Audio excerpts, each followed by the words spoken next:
When I was living in Charlotte, one of my yoga students said, "Hey, I'm doing this showcase this weekend for aerial silks. You want to come see it?"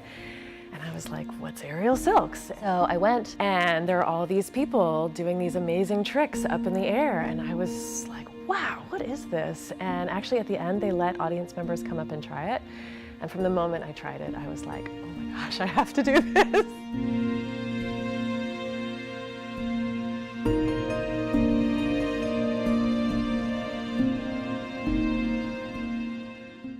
The main thing that has drawn me to silks is the feeling that I get when I'm doing it. As a child, I was very ill. I had really severe debilitating asthma, and it was exercise induced. I spent a lot of time in and out of emergency rooms, doctor's offices, hospitals. That was like my entire childhood.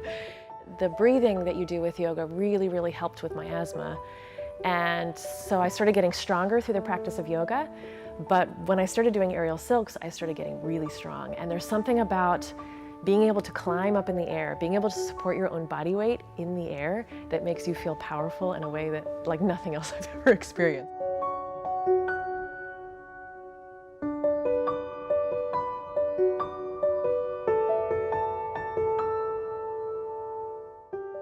We like to really be as inclusive as possible.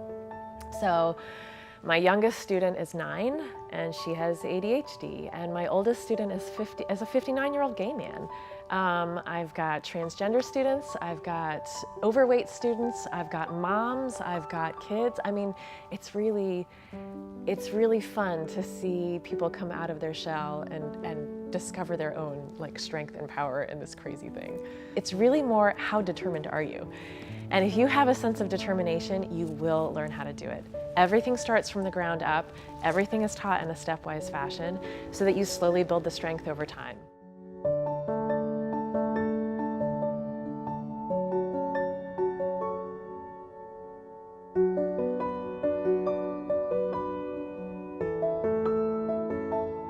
I am primarily a yoga instructor and an aerial silks instructor.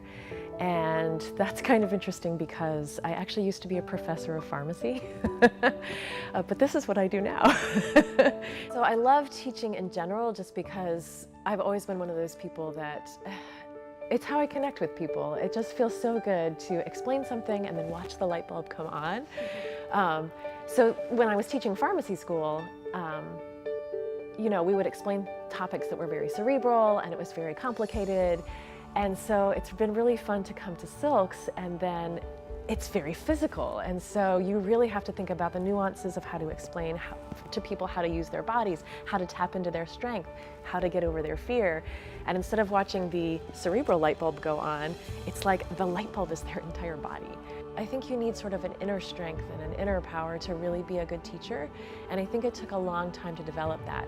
And even when I had that in yoga, it really took some time to really feel like, okay, I have something to offer. I really have something to give here. The biggest message I have, honestly, is follow your joy, because, you know, I went to pharmacy school at one of the top 10 pharmacy schools in the country. I was at the top of my class. Everyone expected such great things from me. And although there were things I enjoyed about being a pharmacist, it was really more about teaching, and that's what I really loved. And then it turns out, actually, what I really love is teaching in a way that involves the body, and in a way that involves emotion, and a way that involves spirituality.